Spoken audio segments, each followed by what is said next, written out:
মন্দিরে যখনই কোনো ব্যক্তি গিয়ে মন্দিরের ঘণ্টা বাজান, তখন সেই ধ্বনি শুনে তিনি উপলব্ধি করেন যে ওনার মন শান্ত হচ্ছে। কিন্তু যদি উনি এই ঘণ্টা না বাজান তাহলে কিন্তু কোনো স্বর উৎপন্ন হবে না। যখন সেটা স্থির থাকে তখন কোনো স্বর উৎপন্ন হয় না।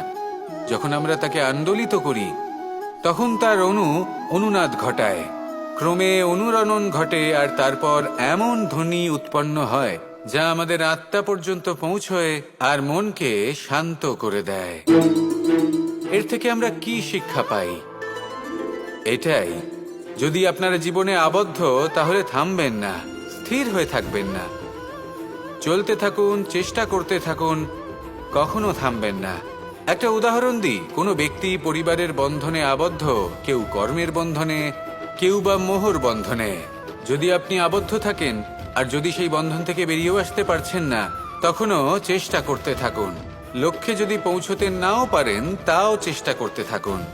কিছু না হলেও আপনি একটি মন্দিরের ঘণ্টার মতো অন্য কোনো ব্যক্তিকে তার লক্ষ্যে পৌঁছে দেওয়ার কাজটা অবশ্যই করতে পারবেন। জীবনে কিছু শুভ কাজ করতে পারেন, অন্য কারোর মঙ্গল করতে পারেন, তাকে প্রেরণা প্রদান করতে পারেন। যদি আপনি চেষ্টা চালিয়ে যান জীবনে কখনোই ব্যর্থ হবেন না। তাহলে এভাবেই চেষ্টা করতে থাকুন আর আমার সাথে ভালোবেসে বলুন রাধা রাধা।